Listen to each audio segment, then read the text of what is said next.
지난 10월 7일에 박종환 감독이 별세하셨죠. 우리 축구계 모두가 추모하는 분위기입니다. 13일에 열렸던 국가대표 튀니지 평가전 앞서서도 추모 묵념이 있었는데 인상적이었죠.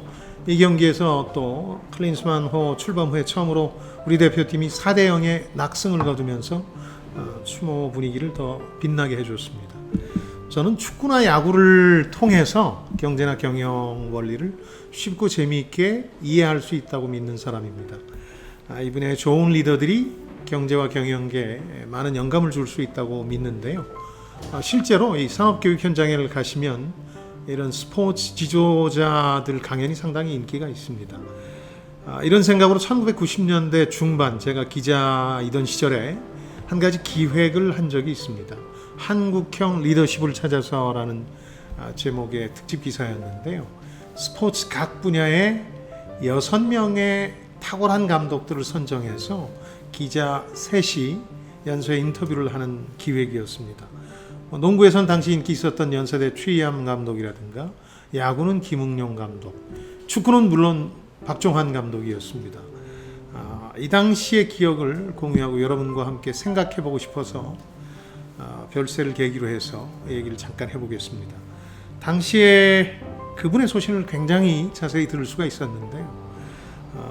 어떤 부분은 너무 솔직하게 밝혀주셔서 상당히 충격을 먹었던 기억이 있습니다. 그분은 시종일관 우리 스포츠 선수들이 얼마나 다루기 힘든 존재들인가에 대해서 설명을 해주셨는데 워낙 젊고 혈기왕성한 분들이다 보니까 지방의 경기를 가거나 하면 술과 여자 이런 유혹을 견디기가 힘들었다는 거죠.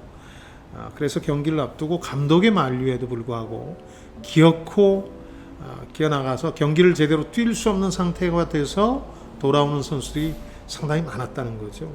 제가 이름을 밝히지는 않겠습니다만 훗날 지도자로 성공한 선수마저 재능을 완전히 꽃피우지 못한 이유로 박종환 감독께서는 이런 유혹에 굴복했기 때문이라고 밝힌 적이 있습니다.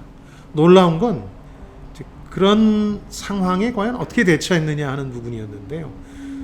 자신은 선수의 고집을 꺾기 위해서 몸싸움도 불사했다고 하셨습니다.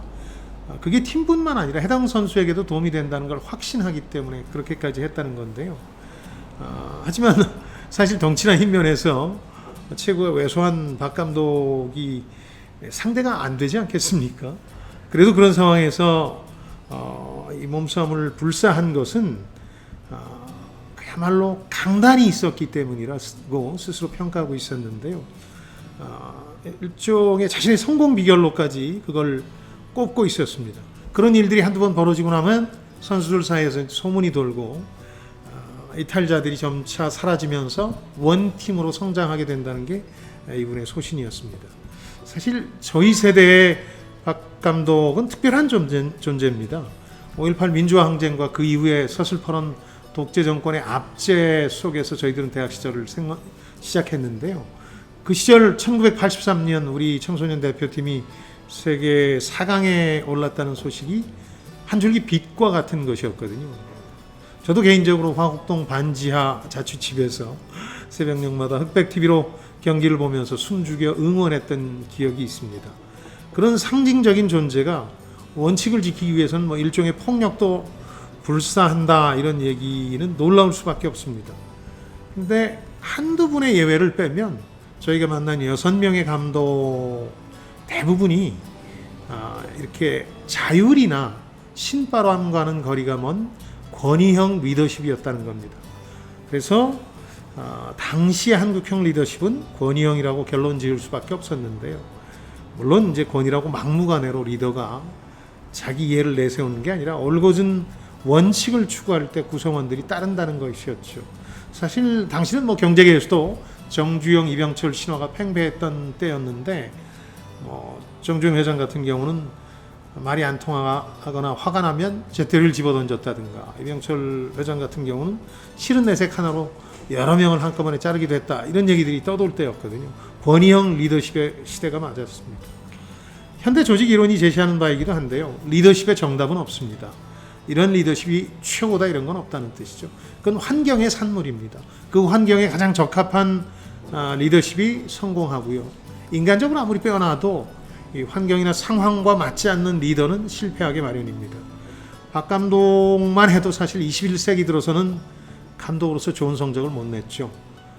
이 권위형 리더십이 달라진 환경에 잘 맞아떨어지지 않았다는 거죠. 오히려 선수들이 반발하는 사례들이 많아서 스포츠계에서는 논란이 되곤 했죠.